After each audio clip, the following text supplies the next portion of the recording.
Assalamualaikum po sa inyong lahat, o sa wikang Tagalog po ay sumainyo pong lahat ang kapayapaan.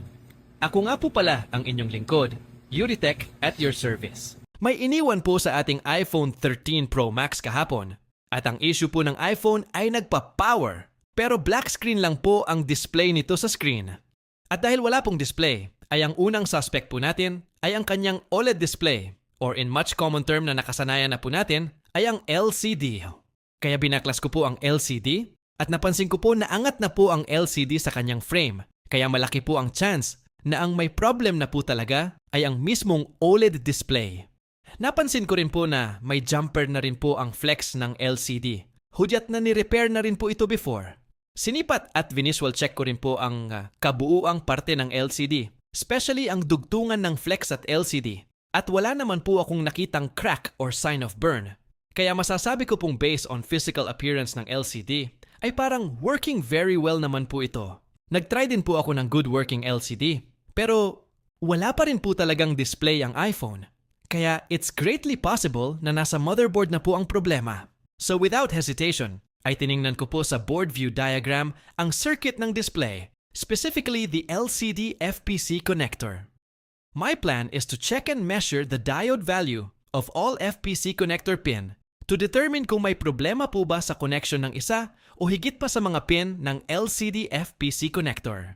Matyaga at kalmado ko pong chinecheck isa-isa ang lahat ng pins ng FPC connector.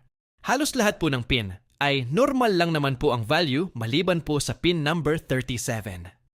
Sa reading po kasi ng multimeter ay OL ang lumalabas at ang ibig sabihin po ng OL ay overload kung kuryente ang sinusukat natin. Pero since na ang hinahanap ko po ay connection, ay ang ibig sabihin po ng OL dito sa ating multimeter ay open line o walang connection ang pin number 37. At dahil no connection po ang pin 37 at base po sa board view diagram, ay connected po sa isang coil ang pin 37. Nasa bandang left upper part ng FPC connector ang coil, kaya kinutkot ko po ang black glue na nagsisilbing proteksyon ng mga pyesa at napag-alaman po natin na disconnected po ang coil sa motherboard. Kaya pala ang reading sa multimeter sa pin 37 ay open line. And since ang pyesa po na may problema ay isang coil, ay pwede po natin itong i-bypass. Kaya kung makikita nyo po sa video, na kumuha po ako ng maliit na wire mula sa disoldering Guthwick wire. Maganda pong gamitin ang Guthwick wire sa mga ganitong issue dahil madali lang pong dumikit ang Guthwick kumpara sa mga common jumper wire. Looks so easy, di po ba? Dahil po yan sa tulong ni desoldering Guthwick wire.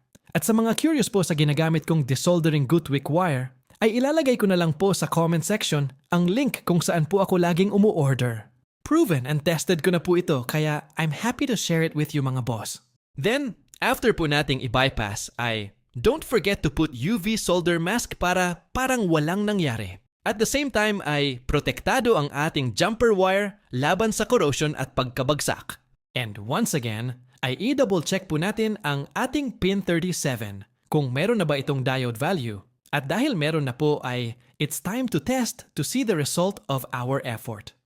But before that, ay patigasin po muna po natin ang UV solder glue using our UV light lamp. By the way, lahat po ng tool na ginagamit ko ay nasa TikTok shop ko po itong lahat. Kaya kung may extra time po kayo, ay sana mabisita po ninyo ang aking TikTok account. Good news na po sana dahil may display na po ang iPhone pero medyo bad news po kasi. Yung original screen na ni client ay hindi pa rin nagdi-display. But I already did my job at siya na lang daw ang bibili ng LCD. Maraming salamat po sa inyong panonood and see you on our next videos.